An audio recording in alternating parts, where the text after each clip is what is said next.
زلالم كبير كاتنبب الشدايها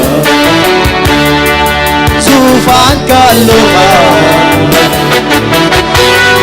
زلالم كبير كاتنبب الشدايها بقرما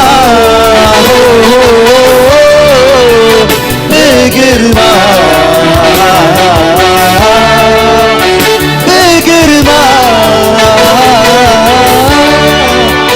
بقرما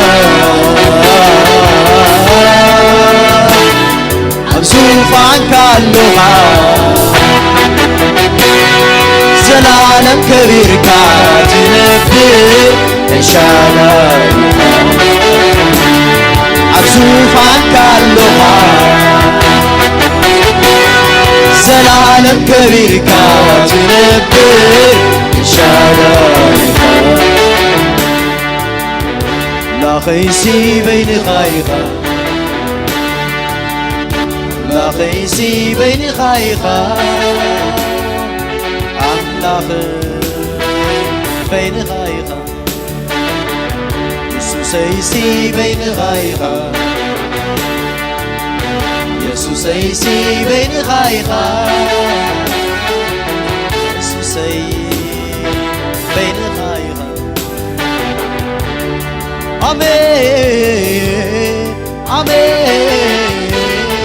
آمين آمين آمين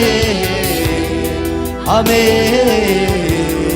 آمين آمين كبر كبر كبر كبر كبر كبر كبر كبر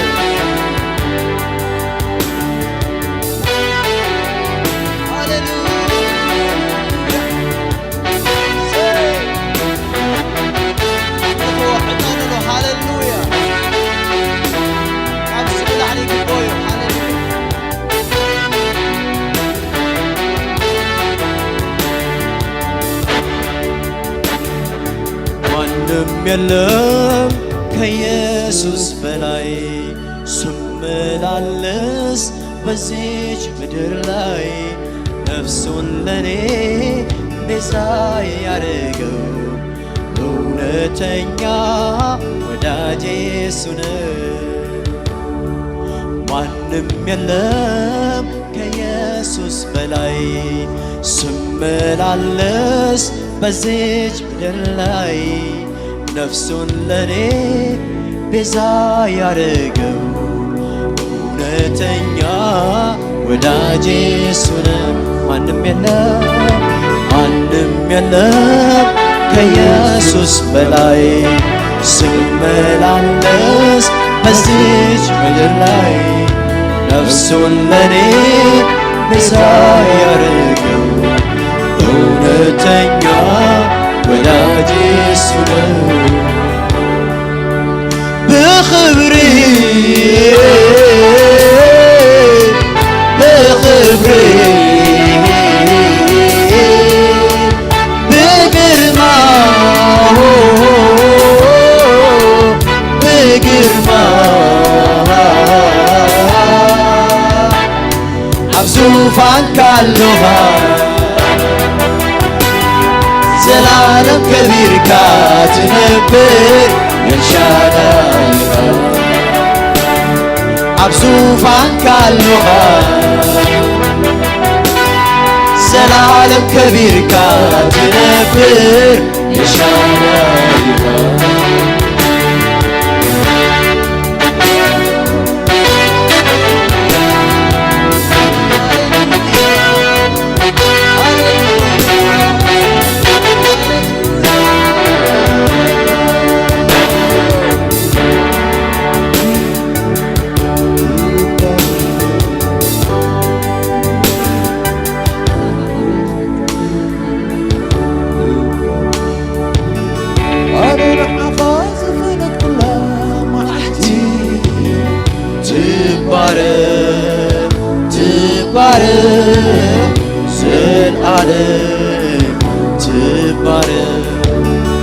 እታናዓኻ ዝበለት ኩላ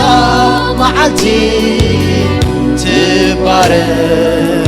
ትባረኽ ዘለዓለም ትባረኽ ኣነ ንዓኻ ዝበለት ኩላ መዓልቲ ትባረኽ ትባረኽ ዘለዓለም ትባረኽ እታናዓኻ ዝበለት ኩላ መዓልቲ ትባረኽ ትባረኽ ዘለዓለም ትባረኽ መመሊሰይ ንባርኻየ መመሊሰይ ንባርኻየ መመሊሰይ ንባርኻየ መመሊሰይ ንባርኻየ ዝበለት ኩላ መዓልቲ ትኹን ብርቲ እታናዓኻ ዝበለት ኩላ መዓልቲ ትኹን ብርቲ እታናዓኻ ዝበለት ኩላ መዓልቲ ትኹን ብርቲ እታናዓኻ ዝበለት ኩላ መዓልቲ ትኹን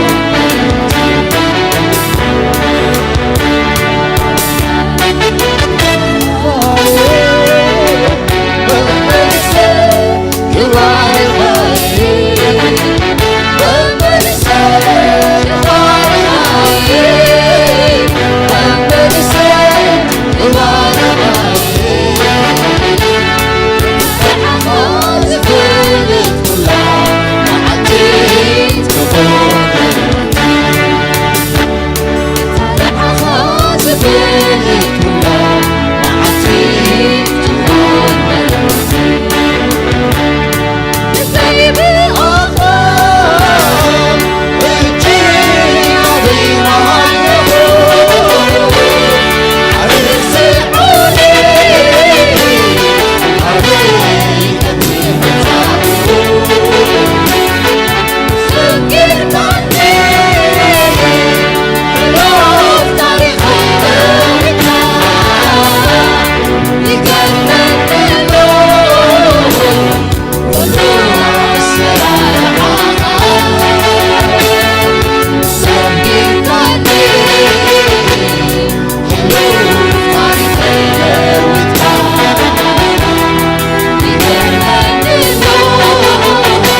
እልልታ ጭብጨባ ነዛ ዓቢ ኣምላኽ ሃሌሉያ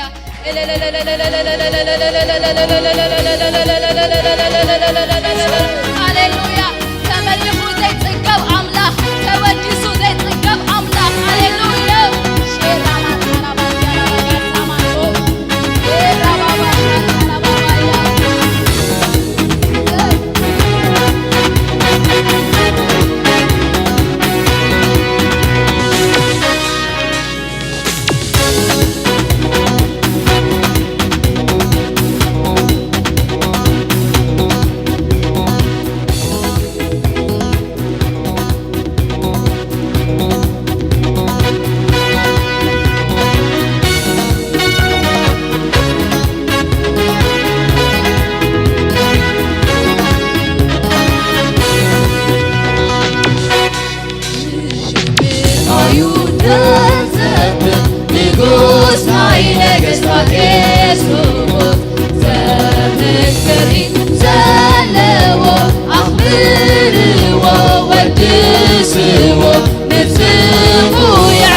ግርማ ኸትሪ ዝተጸዋጋ ክብሪ ኸትሪ ዝተጸዋዕካ ዓይንትና ንኽፈትሞ በቃ ንኽብሪ ዝተጸዋዕና ህዝቢና ንኽብሪ ንግርማ ዝተጸዋዕና ኢየሱስ ብግርሙ ንርዮይና ንኢየሱስ ብኽብሩ ንርዮ ሰባቲና ኢየሱስ ነዚ መሪጽና ሕሩይ ኸሐወይ ጽውዒ ኸሐወይ ዝተመረጽካ ኸሐወይ በክርስቶስ ኢየሱስ ንኽብሪ ሃሌሉያ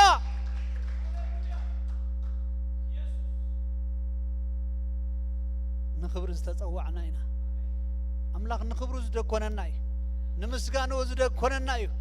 ንናቱ ነገር ዝደኮነና እዩ እሰይ ክብሪ ስክምጽዕ ዋተይ ክብሪ ሃሌሉያ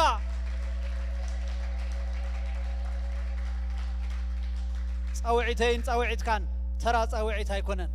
ምስኡ ንኽብሪ ኢና ተጸዊዕና ምስኡ ኣብ የማኑ ኸቐምጠና ኸሎ ንተራ ነገር ኣይጸዋዓናን ንኽብሪ ነቲ ዝስዕር ካብቲ ኦም ገነት ክህቦ ኢልና ነቲ ዝስዕር በአዳምን በሔዋንን ዝጠፈአ ታ ናይ ኦም ህይወት ነቲ ዝስዕር ኢልና ኢየሱስ ጎይታ እዩ ምድሓና ልዕሊ ኩሉ እዩ አሜን እስኪ ብምድሓነይ ክሕጎስ ንበል ብምድሓነይ ክዕልል ብምድሓነይ ከመስግን ምድሓነይ ልዕሊ ኩሉ እዩ ኣብዚ ምድሪ እዚ ኩሉ ላይሰንስ ይተርፍ እዩ ኩሉ ሃብቲ ይተርፍ ኩሉ ተፈላጥነት ይተርፍ ኩሉ ነገርካ ይተርፍ እዩ ሒዝካዮ ትኸይድ ግን ሓንትን እዩ ምሳኻ ዝኸይድ ውልድነት ጥራሕ እዩ ውሉድ እየ እስክንበል ንኽብሩ ዝተጸዋዕኩ እየ ጽውዐ ኢየሱስ ጎይታ እዩ ሰይ መንፈስ ቅዱስ ንባርከካ ኣለና እዚ ምሸት እዚ ነዚ ጸጋ ዝኽንርኢ ነዚ ክብሪ ዝኽንርኢ ጎይታ ስለ ዝመደብካልና ንባርከካ ኣለና ሃሌሉያ ሕጂ ከዓ ንምድርና ሒዝና ከምቲ ኩሉ ግዜ ንገብሮ ስለ ምድርና ከዓ ክንጸልይና ስለ ህዝብና ከዓ ክንጸልይና ሃሌሉያ እዚ ምሸት እዚ ከዓ ጎይታ ንምድርና ንህዝብና ንቤተ ክርስቲያን ኤርትራ ክትዝክራ ነጸለለና ምምላስ ይኹነላ ምብጻሕ ይኹነላ እታ ምድሪ እቲኣ ተስፋኻ ካባኻ እሞ ጎይታ ንስኻ ክትበጽሓ እታ ምድሪ እቲኣ ባጋ ንስኻ ኢኻ እታ ምድሪ ሃንቀውታኻ ንሳ እታ ምድሪ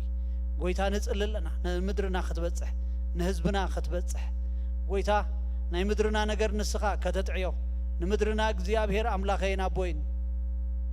ተአምር ክኾነሉ ነጸለለና ሰላም ይኹን ንምድርና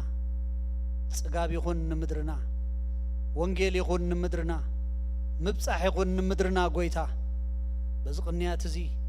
በዚ ሰሙናት እዚ ንህዝበይ ክትበጽሕ እጽልለኹ ንምድረይ ክትበጽሕ እጽልለኹ ንኸባቢና ክትበጽሕ እጽልለኹ ንምድሪ ኢትዮጵያ ክትበጽሕ ንጽልለና እግዚአብሔር ሰላም ይኹን ኣብ ከባቢና ሰላም ይኹን ኣብ ኣየራትና ሰላም ይኹን ኣብታ ምድሪ እቲኣ ጎይታ ንጽልለና እንጀራ ጸጊቡ ዘይበልዕ ህዝቢ ሰላምካ ክትቦ ንጽሊ ወንጌልካ ክትቦ ንጽሊ ሓንቲ ክትቦ ዘድልዮ ነቲ ህዝብቲ ነታ ኣብ ምድሪ ኣፍሪቃ ዘሎ ኣብቲ ቀርኒ ኣፍሪቃ ንዘሎ ህዝቢ ጎይታ ብወንጌልካ ክጸግብ ብሰላም ክነብር እግዚአብሔር ህዝብና ክትበጽሕ ከባቢና ክትበጽሕ በዚ ምሸት እዚ ኣነ ንሕዋተይን ኮይና ናባኻ ንመጽእ ኣለና እግዚአብሔር ንስኻ እሙን ኢኻ ተባረኽ አሜን ኢየሱስ ጎይታ እዩ ከመይ ጸኒሕኩም ብድሓንን ብሰላምን ናብ ቤት እግዚአብሔር መጻኹም የን ቁርብርትዕ ኢለና ንኽርኢ ኣይከኣልኩን ኢየሱስ ጎይታ እዩ ቋድሓን መጻኹም በዚ መርዓውቲ ይርኢ ኣለኹ ጆሲ ሓወይ ማዚ ሓፍተይ ቋድሓን መጻኹም ዌልካም ሃሌሉያ ኢየሱስ ጎይታ እዩ ሓድሽ ሓወይ መን ክብል ሽምካ ሓየሎም ቋድሓን መጻኻ ዌልካም እስክበልዎ ኢየሱስ ጎይታ እዩ ካልእ ጋሻ ተሊና ኣጋይሽካ ዓዲምና ክንመጽእ ይግባአና እዩ ኢየሱስ ጎይታ እዩ ክብርና ኣምላኽ ይኹን ሰሙናዊ መደባትና ደጊሜ ክሕብሬ ቀዳም ካብ ሰዓት 5 ዝጅምር እስካብ ሰዓት 8 ናይ ጸሎት ግዜ ኣለና እዩ ስለዚ በቲ እዋንቲ ንሓውና ገዛ እንዳረኸብና ንመዝገብ ሰባት እንዳዓደምናውን ንምጻእ ትግቡእ ስፍራና ኣይንሕደግ ኣብዚ እዋን እዚ ስፍራና ክሕድግ ዝመጽእ ብዙሕ ነገራት እዩ ኣኼባና ግን ኣይንሕደግ ሰንበት እውን ክልተ ፕሮግራም ኣለና እዩ ከም ትርእይዎ ሰዓት 5 ዝጅምር ታናይ ንጎ ከዓ ሰዓት 11 ኢየሱስ ጎይታ እዩ ነዚ ኩሉ ግን ፕሮግራማት መተን ከነዳሉ ሽምኩም ኣቀዲምኩም ንገዛ ሓውና ክትነግርዎ ብኡ መሰረት ከዓ ቦታ ክዳልወልና ነዚ ክንሕብር ንደሊ ቅድሚ ሕጂ ንገብሮ ነበርና ኣብ ሰሙን 6 መዓልቲ ናይ ጸሎት እዋናት ምሸት ብሰንኪ ሙሉእ ፕሮግራማትና ናብ 3 መዓልቲ ወሪዱሎ ሶኒ ሶሉስ ሐሙስ ካብ ሰዓት 9 ዝጅምር ናይ ጸሎት ግዜ ኣለና እዩ ስለዚ كلاتنا نابتنا يصلوت مدب انداتنا نحبر ابزو وانزي نعنا زدلينا صلوت يمو بصلوت نبرتع قال ابسومون زي ناي ونجل كونفرنس علنا ونجل كونفرنس كلاتنا ابز تاخاخيبنا كنغبرو عين خيلن جن بزوم زغبر ناي ونجل كونفرنس كلونايو ابز قدمنا زلو ቅንያት ወይ ካ ዊክኤንድ ሆሊዴይ አሎ ስለዚ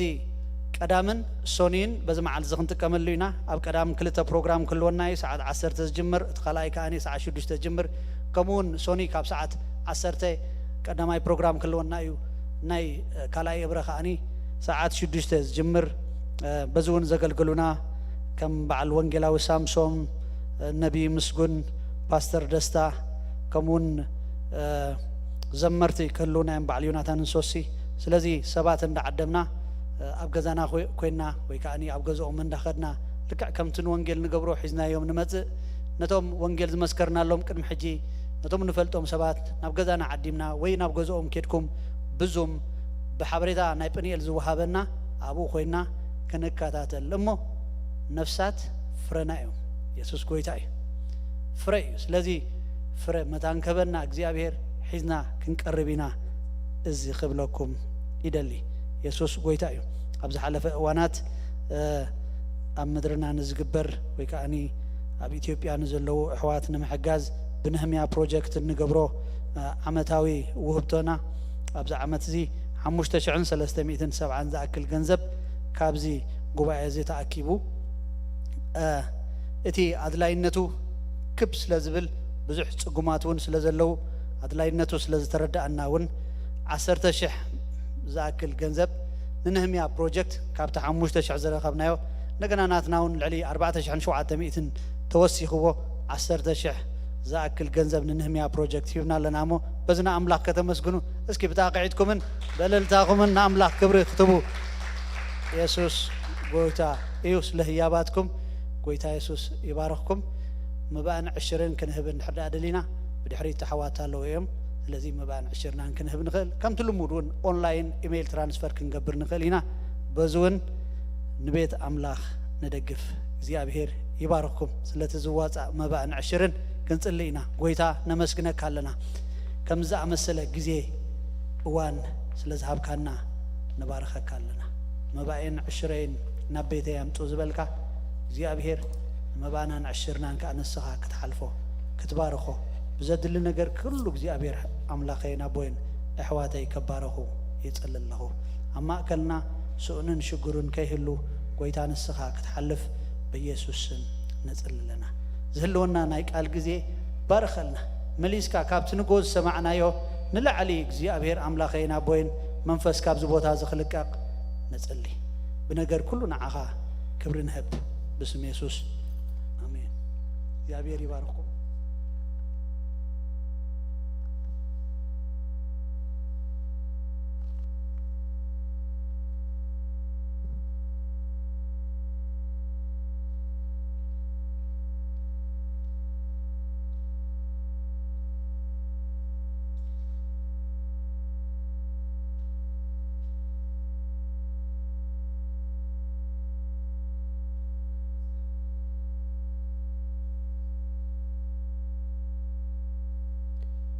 أملاخنا يغن يسوس قويتاي يسوس قويتاي እግዚአብሔር ይመስገን አብዘይ ናይ ካላይ ሰርቪስ በምክንያት ስራ ዝተፈላላይ አይነት መንገዲ ክትመጹ ዘይ ካልኩ ዝነበርኩም ጅግን በዚ መንገዲ ዝድማ ሓቢርና ክነምልኽ ቃል አምላኽ ድማ ክንመሃር እዚ እድል እግዚአብሔር ስለዝሃበና ንጎይታ ክነመስግኖ ኢና እግዚአብሔር ይመስገን ኢየሱስ ክርስቶስ ጎይታዩ زحلف سمونينا جميرنا زحلف سمون وناتي تروسيا قلقلو እግዚአብሔር ይመስገን ስለዚህ አማልተ ክልተ ጊዜ ናሃደ ስብከት ምስባኽ ሎሚ ናይ ንመጀመሪያ ጊዜ ማለት እቶም ህጅ ዝመጣኹም አይ ቲንክ ከምዚ ዝኸውን ሪፋይንድ ኮይኑ ከም እንደገና ጸቢቆ ይኹም ትግልገሉ እግዚአብሔር ይመስገን አብ ደሴም ማልቴ ደይደገም ጉንበር አብ ቃል ቦታ ነዚ ዝመሃርኩ አብ ቃል ቦታ ገለም ይረፈልጥ ስለዚህ መጀመሪያ ሆጽ خلو زياده كم زغمان الكاس ብዙ ሐሳባት ይወስኸልካ ስለዚህ ሪፋይንድ ደሆነ ጽቡቅ ቃል ይኹም ተሰሙ ማለት እግዚአብሔር ይመስገን ኢየሱስ ጎይታ እዩ ነቶም ግልገልት ዝነበርኩም ድማ ከም በዓል ተስፌ ንኣኻትኩም ድማ ሓንቲ ታሪክ ኣለኒ ሓደ ሰብኣይ ና ኣኒቨርሰሪ ተዓዲሙ ሰባኻይ ማለት እዩ ዳሕራይ ተዓዲሙ ምስ ከደ ጽኑዑ ዝብል ስብከት ሰቢኽዎ ጽኑዑ ጽናዕ ትብል ካብታ ኢያሱ ምዕራፍ ሓደ ዘላ ብዛዕባ ጽንዓት ሰቢኽዎም ዳሕራይ ንኻልኣይ ዓመት እቶም ኣገልገልቲ ምስ ተኣከቡ ንኣኒቨርሰሪና ካልኣይ ግዜ ንመናኣድም ገለ ምስ በሉ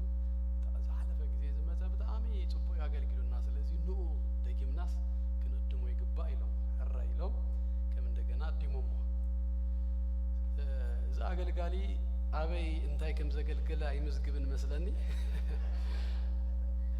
ኣብታ ቸርች መፅኡ ከም እንደገና ኢያሱ ምዕራፍ ሓደ ኣውፅኡ ጽንዑ ኢሉ ብዛዕባ ምጽናዕ ሕጂውን ሰቢኾ ግን it was good ድማ ደስ ድብል ከም እንደገና እቲ ደጊሙሎም ከሎስ ኣሪኾም ዳሕራይ ንሳልሳይ ጊዜ ሳልሳይ ኣኒቨርሰሪ ምስ ኮነ ንመናኣድም እጂ ቁርብ ኣብ ማእኸሎም ቶም ኣገልገልቲ ተሟጊቶም ወክልተ ጊዜ ሓደ ዓይነት ስብከት ሰቢኹና እጂ ድማ ሳልሳይ ንኡ ገሊሎም ግን እሞ ጽቡቕ እንዲ ነይሩ ድማ ሽኡስ ምናልባት የጋጥም እዩ ሳልሳይ ጊዜ ስጅ ሳይገብሮን እዩ ከምዚ ብጌጋ ይድኸውን ኣይሓዞን ወይ ሓያሰቦን ይኸውን ዘሴም ስብከት ሰቢኹና ኢሎም ሕራ ኢሎም ዳሕራይ መወዳእታ ናብ ንኣድሞ ወዲቓ ኣዲሞሞ ምፅእ ኢሉ ኣብታ ሳልሳይ ዓመት ኣኒቨርሰሪዮም ከም እንደገና ኢያሱ ምዕራፍ ሓደ ምጽናዕ ምስ በሎም ገሊኦም እንታይ ክብሉ ጀሚሮም ኣብቲ ሕጂ ዛ ጽንዓት ንህይወት ንኣገልግሎት ደይኮነን ነዛ ስብከት ንምውዳዕ ተድሊ ዘላ ስለዚ በዓል ሳሚ ጽንዑ ኢየሱስ ጎይታ እዩ ክብርና ኣምላኽና ይኹን ብዛዕባ ወንጌል ኢና ትምህርትና ካብ ሮሜ ምዕራፍ ሓደ ካብ ፍቕዲ ሓደ ክሳብ 7 እዩ እቲ ክፍሊና ድማ ንብገሰሉ ስለዚ ሮሜ ምዕራፍ ሓደ ካብ ፍቕዲ ሓደ ክሳብ 7 ልማድና ትፈልጥዎ ኢኹም ንኽብሪ ቃል ኣምላኽ ካብ ዘለናዮ ኩላትና ሓፊና ንብል እግዚአብሔር ይመስገን ኣፍተርኑን ስለ ዝኾነ ሓፍ ኮፍ ምባሉን ጽቡቕ እዩ እግዚአብሔር ይባረኽ ስለዚ ካብ ምዕራፍ ሓደ ካብ ቁጥሪ 1 ክሳብ 7 ዘሎ ከንብብ ብስም ጎይታ ኢየሱስ ከምብወይ ጳውሎስ ባርያ ኢየሱስ ክርስቶስ ሐዋርያ ክኸውን እተጸውዐ ንወንጌል ኣምላኽ እተፈለየ ኣቐዲሙ ብነቢያቱ ኣብ ቅዱሳት ጽሑፋት ዘተስፎ ብዛዕባ ወዱ ብስጋ ካብ ዘርኢ ዳዊት እተወልደ ንሱ ኢየሱስ ክርስቶስ ጎይታና ካብ ሙታት ብምትንስኡ ብመንፈስ ቅድስና ወዲ ኣምላኽ ምዃኑ ብሃይሊ እተጋሕደ ስለ ስሙ ኣብ ኩሎም ኣሕዛብ ምእዛዝ እምነት ክንተክል ብኡ ጸጋን ሐዋርያነትን እተቐበልና ንስኻትኩም ከዓ ምሳታቶም ጽውዓት ኢየሱስ ክርስቶስ ኢኹም ኣብ ሮሜ ንዘለኹም ጽውዓት ቅዱሳንን ፍቁራት ኣምላኽ ኩላትኩም ካብ ኣቦና ኣምላኽን ካብ ጎይታና ኢየሱስ ክርስቶስን ጸጋን ሰላምን ይሃልኹም ሓጢር ጸሎት ንጸልይ ኩላትና እግዚአብሔር ይመስገን ሃሌሉያ ስምካ ይባረኽ ሃሌሉያ ክብርን ይሁን እስኪ ደግምኩም ነዚ ጎይታ እዚ ሃሌሉያ ኣብ ዙፋኑ ዝተቐመጠ ብኽብሪ ዝተቐመጠ ጎይታ ሃሌሉያ እስኪ ካብ ልብኹም ሃሌሉያ ኣኽብሮት ኣምልኹ ሃሌሉያ ውዳሴ ምስጋና ሁሉ እስኪ ይወሃቦ ሃሌሉያ ክብር ንዓኻ ይሁን ጎይታ ሃሌሉያ ሃሌሉያ ሪኢኻዮ ዘይጽገብ ግርማ ጽገብ ግርማ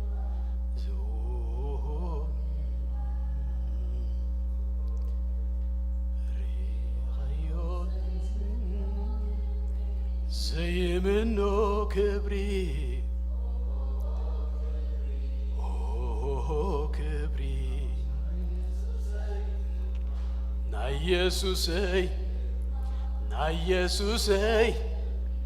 نا يسوسي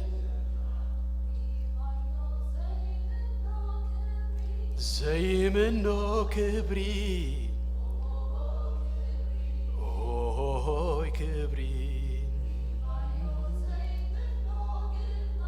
ዘይምኖ ግርማ ግርማ ክብሪ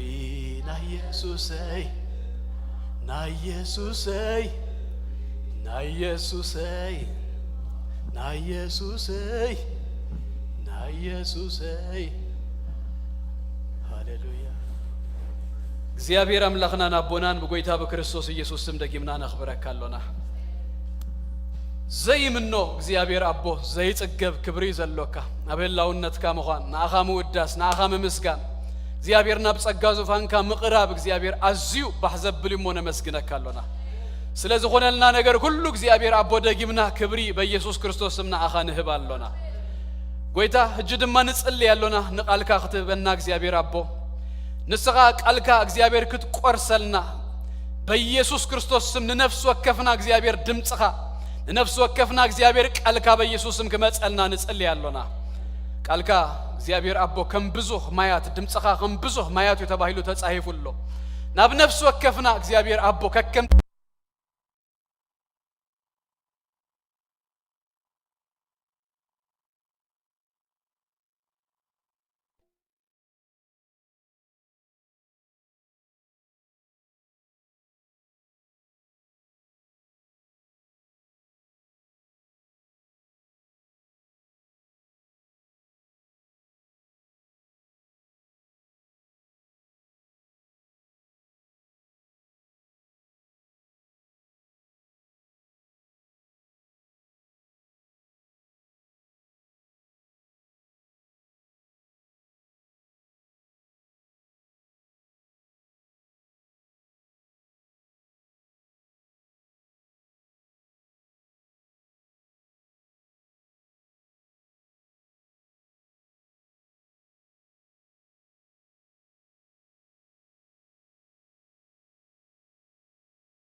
እነቱ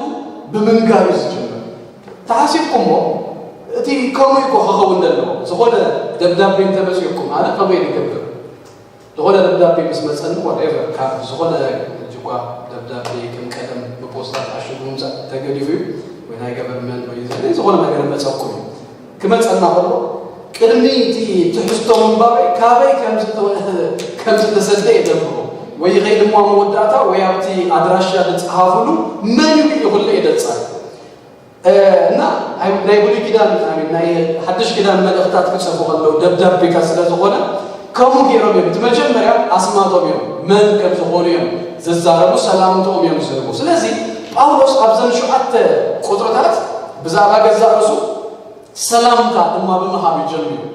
ሮሜ መጽሐፍ በጣም ከመጽሐፍ ቅዱስና ካብ ዘለው መጽሐፍቲ አገደስተ መጽሐፍቲ ሃንቲያ ኢንፋክት እንዳይሉ መስለኩም ለመጽሐፍ ቅዱስ ማስተር ክትገብራ እንደለኻ ክልተ መጽሐፍቲ አገደስቲ ማለት አይተጽአይ ካለ አይተንበቡን አይወቁም እንደምደለው ካለ እንዳንበብና ግን ማስተር እንገብሮ ዝግባ በደንብ ጌርና ነጽሮ ካብ ዝግባ መጽሐፍቲ ሃንት ሮሜ በሐድሽ ኪዳን ካብ ብሉይ ኪዳን ድማ ዘዳግም አብዘዳግም ደረጋ ዘዳግም እኮ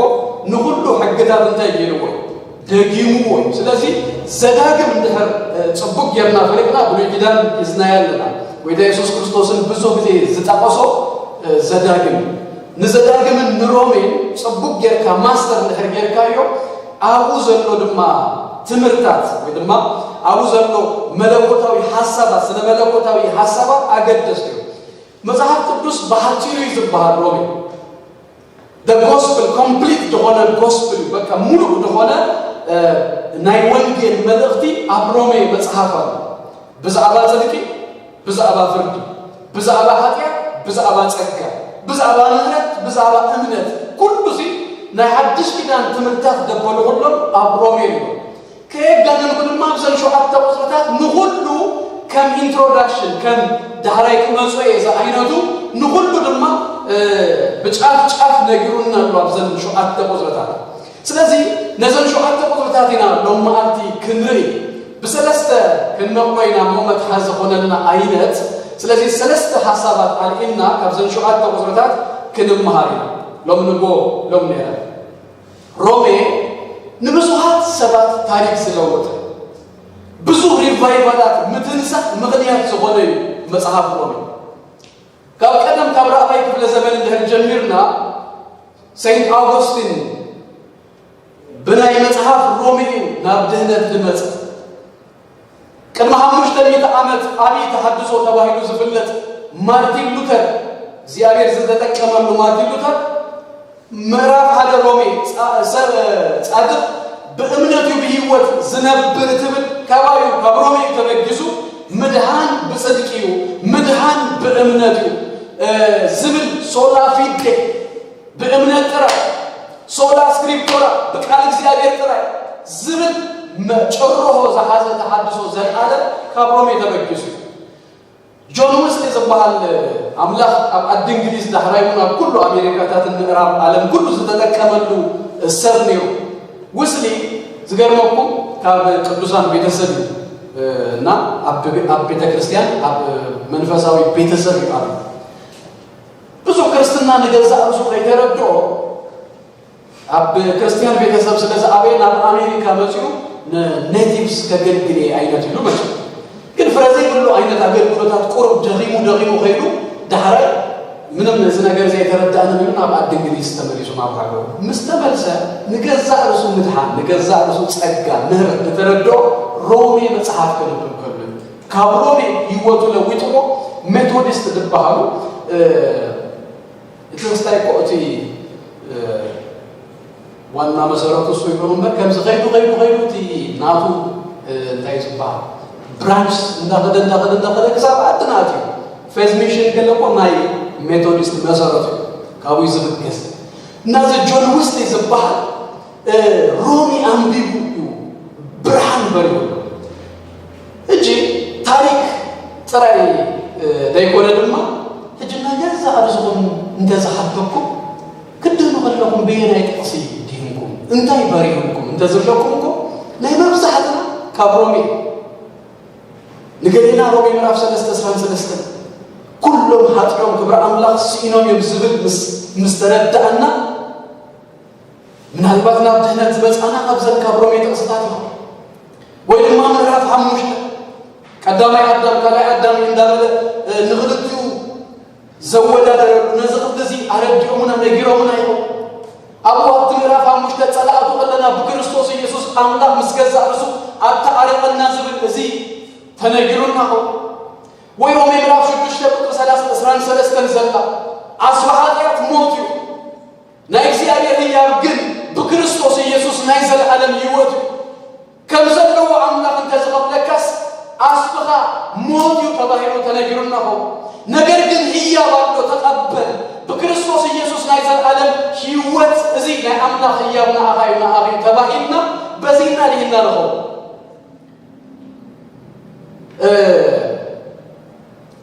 ሮማንስ ሮድ ዝበሃል ኣመሳኽራ ወንጌል ክንምስክር ከለና ብመንገዲ ሮሜ ጥራይ ክትምስክር ትኽእል ኢኻ ማለት ካብ ምንም ናብ ካልእ ናይ መጽሓፍ ቅዱስ ክፍሊ ከይከድካ ንሮሜ ትሕዝሞ ካብ ሮሜ ጀሚርካ ክሳብ ምዕራፍ 10 ክተብፅዎ ትኽእል ኢኻ ንሳብ ምዕራፍ 10 እንታይ ማለት እዩ ሰብ ብልቡ ኣሚኑ ይጸድቕ በአቡ ድማ ተአሚኑ ይድህን ክሳብ ዝብል ማለት እዩ ኩሉ ክርስቶስ ኢየሱስ ዝገበረው ነገር ሰብ ኃጢአተኛ ምዃኑ ማንም እንኳን ቅድመ አምላክ ክጸድቅ ከም ዘይከኣለ ፍርዲ አምላክ ከም ዘለዎ ኩሉ መጽሐፍ ሮሜ ይነግረና እሞ ሰብ ድማ ብልቡ አሚኑ ከም ዝጸድቅ በአቡ ተአሚኑ ከም ዝድህን ይነግረና ስለዚ መብዛሕትና ዝተመስከረናውን ካብ ሮሜ እዩ ዝኸውን ኢለ ይሓስብ ስለዚ እዛ ኣገዳሲት መጽሓፍ ናይዛ ኣገዳሲት መጽሓፍ ድማ መእተውያ ብዛዕባ እታ መጽሓፍ እቲኣ ክገልጽ ከሎ ጳውሎስ ዝተዛረቦ ኻዊና ንዛረብ ክንጅምር ከለና ቀዳማይ ንሪኦ ነገር ብዛዕባ ጳውሎስ ገዛእ ርእሱ ስለዝተዛረበ ብዛዕባ ገዛእ ርእሱ ዝበሎ ነገር ክንጅምር ስለዚ ናይ ወንጌል መልእኽተኛ መን እዩ ጳውሎስ ኣብዛ ኬዝ እዚኣ ኣብዛ ነንብባ ዘለና ማለት እዩ ቁጥር 1 ከምዚ ይብል ጳውሎስ ባሪያ ኢየሱስ ክርስቶስ ሐዋርያ ክኸውን እተጸውዐ ንወንጌል አምላኽ እተፈልየ ቁጥር 1 ይዘንብ ዘለው እንጂ ጳውሎስ ባሪያ ኢየሱስ ክርስቶስ አለ ሐዋርያ ክኸውን እተጸውዐ ክልተ ንወንጌል አምላኽ ዝተፈልየ ሰለስተ ነገራት ብዛዕባ ነገሩ ቁጥር 5 ድማ ቁጥር 5 ታኻለይ ተኸፍሊ ምስታ ሓንቲ ካለይቲ ሓሳብ እትኸይድ ድማ ነጊሩና ኣሎ ነታ ሓንቲ ተጠናኽረና ብኡ ይብለና ጸጋን ሐዋርያነትን እተቀበልና ኢየሱስ ክርስቶስ ጌታ ኢየሱስ ጌታ ኢየሱስ ጌታ ስለዚህ ጳውሎስ ማንዩ ቀዳማ ዳህረ መሳሕ ዘሎ ዛሓተትኩ ዳተዛረብኩም ምሳይኹም ተኸዱ በዘይኮይኑ ከይትድቅሱ ንመጣን ኢየሱስ ጌታ ቁርቡን ንመሃሩ ስለ ዘሎ ጳውሎስ ማንዩ ባሪያ ኢየሱስ ክርስቶስ ካልኣይከ ጳውሎስ ማንዩ ሐዋርያ ክኸውን እተጸውዐ ሳልሳይከ ንወንጌል አምላኽ ዝተፈልየ ሕጂ ጳውሎስ ንገዛእ ርእሱ ካፋልጥ ከሎስ ብኸምዚ መንገዲ እዩ ዘፋልጥ ጳውሎስ መን ኢኻ ክበሃል ከሎስ ኣነ ባሪያ ክርስቶስ ኢየሱስ ባሪያ ማለት እንታይ ማለት እንተይልና ባሪያ ማለት ፍቃድ ናይ ገዛእ ርእሱ ዘይብሉ ንገዛእ ርእሱ ናብዝን ናብትን ዘይብላ ንጎይትኡ ዝነብር ጎይትኡ ከም ድላይ ዝገብሮ በቃ ጎይትኡ ዝበሎ ፍቃድ ጎይትኡ ጥራይ ዝገብር እምበር ናይ ገዛእ ርእሱ ፍቃድ ደይብሉ እዩ ባሪያ ስለዚ ጳውሎስ ብዛዕባ ገዛእ ርእሱ ክዛረብ ከሎ ንገዛእ ርእሱ እዙይ ዝፈልጥ ፍቃድ ደይብሉ ንጎይትኡ ፍቃዱ ዝሃበ ንጎይትኡ ዝነብር ባሪያ ናይ ኢየሱስ ክርስቶስ ከም ዝኾነ ዝፈልጥ ኢየሱስ ክርስቶስ ጎይታ እዩ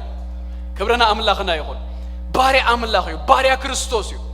ዳሕራይ ድማ ከም ካልእ እንታይ ብናሎ ሐዋርያ ክኸውን ድማ ዝተጸውዐ ሐዋርያ ክኸውን እተጸውዐ ምስ አምላኽ ብዘለዎ ሪሌሽንሽፕ ጳውሎስ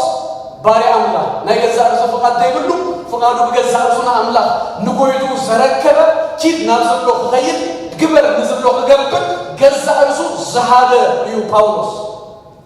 ንቤተ ክርስቲያን ግን ሐዋርያ ሕጂ ናብ ቤተ ክርስቲያን ዝለኣኽ ሐዋርያ ዝኸውን ሐዋርያ ማለት እኮ ካብ አምላኽ እንታይ ዝተገበረ ዝተላኸ ንኽትለኣኽ መጀመርያ ግን ንአምላኽ እንታይ ክንከውን ኣለና ንአምላኽ ግን ፍቃድና ገዛእ ርእስና ኩለንተናናስ ዝሃብና ሰባት ኢየሱስ ክርስቶስ ጌታ በዓል ጳውሎስ ገዛእ ርእሱ ንአምላኽ ዝሃበ ዘይተገዝአ ነገር ዘይብሉ ኩለንተኑ ንአምላኽ ዝወፈየ ንገዛእ ርእሱ ዘይነብር ባሪያ አምላኽ ንፍቃድ አምላኽ ክነብር ህይወቱ ዝሃበ ሰብ እዩ በዚሁ ጳውሎስ ገዛእ ርእሱ ዝገልጻ ኢየሱስ ጌታ ባሪያ እንደህሪና ድማስ ንኢየሱስ እንታይ ዝገብሮ ዘሎ አጆ እንዳተዘራረብና ይለው ምሽት ጎይታ ዝገብሮ ክብረና አምላኽና ይኹን ስለዚ ጳውሎስ ንገዛእ ርእሱ ክፈልጣ ከሎስ ባሪያ ጎይታ ዘለዎ ማለት ዝተዓደገ ጎይታ እኮ ዝኾኖ ጎይታ ማለት ዋና ወናኒ ማለት እዩ ምሽ ጳውሎስ ንገዛእ ርእሱ በዓል ክገልጻ ከሎ ኣነ ከምዚ ኢሉ ብኻልእ መንገዲ ኣይገለጻ ከመይ ንገልጻ ንኸውን ንሕና ኣነ ኤርትራዊ ኣነ እንዳ ክስቶ ይፈለጥካ ነበር እንዳ ክስቶ ኮይና ንሕና እንዳ ግራዝማች ክስቶ داورم براس دا خمسي زغونكو كستاي كسلان دليكو يقوم لكم كمزي كنقلل كلنا وي كده بزعوا نفلطو فلوط دغونه سب انتلو ويا بيتسبنا ويا كده بزعوس بقى اجي بزعو ايكون لكو تسلما ناتنا فاليو كده بلاي تقدر ግን ታቋለና بدو زعدنا نقص نجسات كل سلسلوس بكا تفاليو ناتكا المدراوي يزبون نجار دايكونس باريا كريستوس دجاج أكا أبغانغاس ኢየሱስ ክርስቶስ ጎይታዩ ክብ ይላል ኢየሱስ ጎይታዩ ዋና አሎና ተዋናና ድማ በደምደ አደገና ኢየሱስ ክርስቶስ ጎይታዩ ስለዚህ ጳውሎስ ንገዛ እርሱ ከገልጻ ኸሎም ባር ለማን ነገር ማለት ከጽፍጽፍንተ ኮይኑ ኮ ካልሞታ ከመካ ዳሃራይ ከምጓሐፍ ቆጽሮ ይሉምበርኮ ካቢኒያ ካፈሪሳዊ ገሌሉ ኮ ድጽጽፍ ዝነበረ ግን ነዚ ሁሉ ከምንታ ይሉ ነው ከምጓሐፍ ይዝቆጽሮ ኢየሱስ ክርስቶስ ጎይታዩ ስለዚህ ጳውሎስ ንገዛ እርሱ ከፈጣ ኸሎ መጀመሪያ ባሪያ ዳሃራይ ድማ ሐዋርያ ከኸውን ድተጸውተ ኢየሱስ ክርስቶስ ጎይታዩ ተንኩለን ቃላት ሰለስተ ቃላት አሉ እንደስተብይናለ በጣም ያገደሰ ቃላት ነው ሐዋርያ ከሆን ይሉ እተጸወደ ንወንጌል አምላክ እተፈለዩ ቦጸገን ሐዋርያነት እንደማ እተቀበልና እንጂ ናይ ጳውሎስ ነገር አብዚ የለም ተይው እተጸወደ ጸዋይ ለቆማለት እተፈለየ ዝፈለየው ነው ኢየሱስ ክርስቶስ ጎይታዩ እተቀበልና ስለዚህ ወሃቢ ለሱ ተቀበለ ንሁሉ መንነቱን በአር ክሪያ ጳውሎስ ሁሉ ነገር በአምላክ በተገብረ ኢየሱስ ክርስቶስ ጎይታዩ ተጸወ እተፈለየ እተቀበለ ታዋሪያነቱን ተቆነስ ጳውሎስ ባላ ይሆነ ላምሲዋ በጸጋ እንታይ ዝገበርና ዝተቀበልና ታሱን ሐዋርያነት በጸጋ ተቀበለ ናናነቱዋ ናይ ገዛ እስና ጻውይት አለው በጸጋ ተቀበልና ፓስተርነት መምህርነት ዘማሪነት ወንጌላዊነት whatever በጸጋ ኢየሱስ ክርስቶስ ዝረኸብና ኢየሱስ ጎይታዩ ስለዚህ ሁሉ ነገራት ናብ አምላክ ገርዎ አንስቶ ዚያጣም ደስተን ጳውሎስ ማስተጸው የናንተ ሐሲባ ናይ ጳውሎስ ጻውኢት አትሊስት ሰለስተ ቦታታት አለው ከነታሐዞም ዘለና መስከረ ጳውሎስ መጀመሪያ አገላጥያ ምዕራፍ 1 ቁጥር 15 ከምዚሉና እቲ ከከርስ አደይ ጀምሩ ዝፈልየኒ ብጸጉን ዝጸዋአኒ ጳውሎስ ከከርስ አደዩ ከማህፀን ጀምሩስ ዝተጸወአ ምዃኑ ይፈልጥ እዚ ከከርስ አደዩ ጀምሩ ዝተጸወአ ግን ንሱ ነዝጻውይት እዚ አይተረድኡን ነው አንጻር ዛ መንግስት እዚያ እሱ ቆመላ ሐዋርያ ሆኖ ዝተጸዋአሉ ታ መንግስት እዚያ አደብ ቀቅድሚት ይኸይድ ወንጌል ክሰብክ ነዚ ወንጌል መንግስት አምላክ በተፈየሉ እሱ አት መጀመሪያ ላይ ህይወቱ ዘመን አይቆነን መስአት ሰለፍ አንጻራ ተሰለፈ ነቶም ድማ በዘሰበዚን ወንጌል ዝሰብኩ ዘሳቡ ሰባዊ ማህበር ይሩ ኢየሱስ ክርስቶስ ጎይታዩ ነገር ግን ተኸላይቲ አበይ ተረኺቡ አብ ግብረ ሐዋርያት ምዕራፍ 9 ናብ ደማስቆስ መንገድና ገደ ካብቶም ሊቀ ካህናት አጽሂቡ ወረቀት ከሳቡ በነታ ማህበር ከኸይድ ከሎ በጸዳል ብርሃን ክርስቶስ ኢየሱስ አማኸ ተራቢው ኢየሱስ ጎይታዩ ካይ ፈለጥናል ይወከለና ፈጠና አምላክ ይቆዘ እጂ ለና ንብል ንጎይታ ለዘማት እዚ ፈሊጥ ገለ እሱ ካብቀደም ካብ ሐሰን ገና ከይተፈጠርና ከለና ዝፈለጠና አምላክ ሐለውን ሐስብ ከለና ከምዚ ዶትሆም ተሐስቡ ካብቲ ጎይታ ዝፈለጥናሉ ጀሚሩ ጥራይ ፕሮቴክት እና ገበረና ሐለውና ተኸለኸለ ዘንበረና ኖ ያህዋት ካብ ማህፀን ስለዝፈለየና እተንኡ ዘይፈለጥናሉ ማዕታት ዋላ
ስለዚህ ጳውሎስ ከማህፀን ከሎ